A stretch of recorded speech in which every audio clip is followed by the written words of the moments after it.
बहुत समय पहले एक शक्तिशाली राज्य अमर्त्यागढ़ था। इस राज्य का राजा वीरेश्वर वीर और न्यायप्रिय था। राजा का एक पुत्र था जिसका नाम मृत्युंजय रखा गया। मृत्युंजय जन्म से ही बलशाली और बुद्धिमान था, लेकिन उसके जन्म के समय महल में अजीब घटनाएं हुई। दीपक अपने आप बुझ जाते और दीवारों पर रहस्यमयी छायाएं दिखती। राजा चिंतित हुआ और एक सिद्ध तांत्रिक को बुलवाया। तांत्रिक ने गहरी साधना कर भविष्यवाणी की, यह बालक साधारण नहीं है। इसके भाग्य में तंत्र और शक्ति का भयानक संग्राम लिखा है। यदि यह 25 वर्ष का होने से पहले कालांतक वन के तांत्रिक अग्निकुंड का रहस्य जान ले तो अमर हो सकता है, परंतु यदि यह मार्ग भटक गया तो इसे भयंकर अभिशाप मिलेगा। राजा ने ये भविष्यवाणी गुप्त रखी।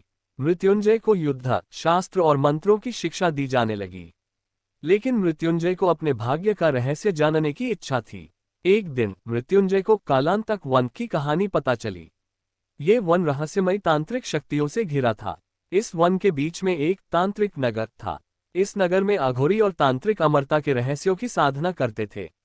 मृत्युंजय ने अपने मित्र चंद्रकेतु के साथ वहां जाने का निश्चय किया। जैसे ही वे नगर पहुंचे, अजीब घटनाएं होने लगीं। पेड़ों से काले धुएं उठने लगे और हवा में मंत्रों की गूंज सुनाई दी। अचानक एक कपालधारी तांत्रिक उनके सामने प्रकट हुआ। तांत्रिक गरज कर बोला, कौन हो तुम? इस पवित्र स्थान पर बिना अनुमति के आना मृत्यु को बुलावा देना है। मृत्युंजय ने उत्तर दिया, मैं अमर्त्यागढ़ का राजकुमार हूँ। मैं तांत्रिक अग्निकुंड का रहस्य जानने आया हूँ।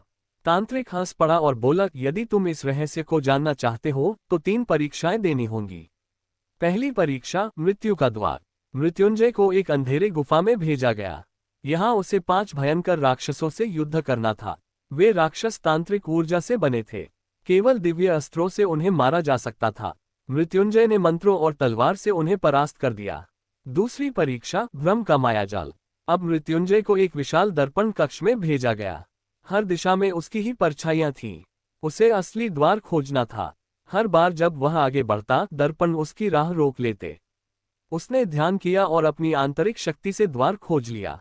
तीसरी परीक्षा, तांत्रिक अग्निकुंड। अब उसे तांत्रिक अग्निकुंड में प्रवेश करना था। यहाँ उसकी आत्मा की परीक्षा होनी थी। अग्नि से एक विशालकाय तांत्रिक आत्मा प्रकट हुई। वह गरज कर बोली, यदि तुम इस अग्नि में कूदोगे तो या तो नष्ट हो जाओगे या अमर हो जाओगे। मृत्युंजय ने बिना भय के अग्नि में छलांग लगा दी।